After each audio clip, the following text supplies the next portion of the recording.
যারা বলেছিলেন আমরা পালাই না, তারা জানি না এখন কিভাবে কোথায় গেলেন। আমরা কোনোদিন এটা বলি নাই যে আমরা পালাই না, তবে আলহামদুলিল্লাহ রাব্বুল ইজ্জত আমাদেরকে এটুকু মেহরবানি করেছেন যে আসলেই আমরা পালাইনি। আমরা ফাঁসির রশি গলায় নিয়েছি, কিন্তু দেশ থেকে পালাইনি। আমাদের একজন, তিনি আমেরিকায় ছিলেন স্বাভাবিক কাজে, সেই সময় বন্ধু বান্ধব তাকে নিষেধ করেছে, ডোন্ট কাম ব্যাক। তিনি বলছেন কেন? বলেছে যে আপনাকে ওই রকমই পার্সিকিউট করা হবে, অবিচার করা হবে, যেমনটা অবিচার করা হচ্ছে আপনার সিনিয়র লিডারদের সাথে। তিনি বলছেন সিনিয়র লিডাররা যদি আল্লাহর জন্য ধৈর্য ধরে সহ্য করে থাকতে পারেন, আমিও পারবো, আমি আসছি। আদালতে দাঁড়িয়ে আমাকে ফাঁসি দেওয়া হোক, আমার কোনো আপত্তি নাই। আমি পলাতক হিসাবে এই বদনামের অংশ নিতে চাই না যে আমি অপরাধী। আমি আদালতে দাঁড়িয়ে বলবো আমি নিরপরাধ। মীর কাসেম আলী সেইটাই করেছিলেন।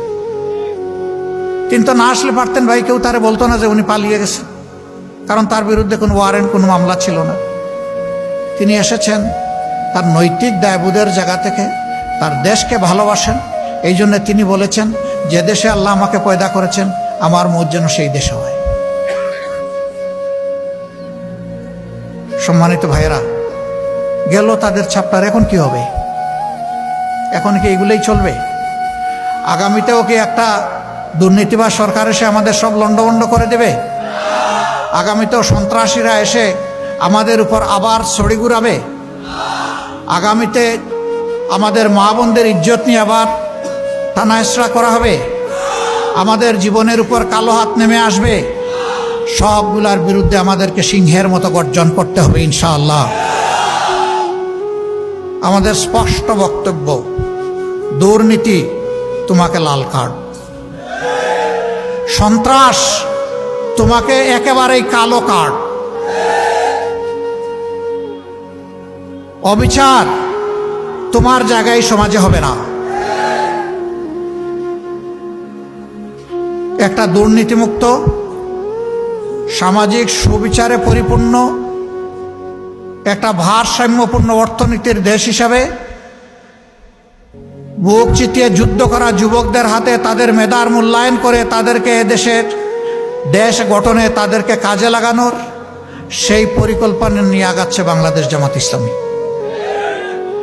আমাদের অঙ্গীকার একেবারেই স্পষ্ট, আমরা শিক্ষা স্বাস্থ্যকে সবচেয়ে বেশি গুরুত্ব দেব।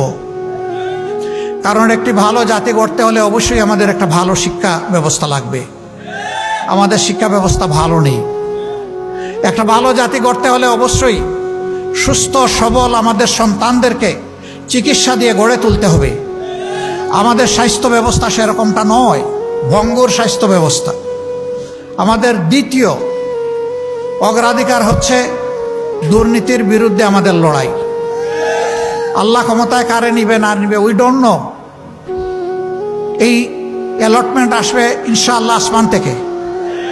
আমরা বাংলাদেশের জনগণের রায় পেয়ে এই দেশ পরিচালনার দায়িত্ব পাই কিংবা না পাই, দুর্নীতি মাটিতে নেমে না আসা পর্যন্ত আমাদের লড়াই চলবে ইনশাআল্লাহ। আমরা থামবো না, কেউ আমাদেরকে থামাতে পারবে না।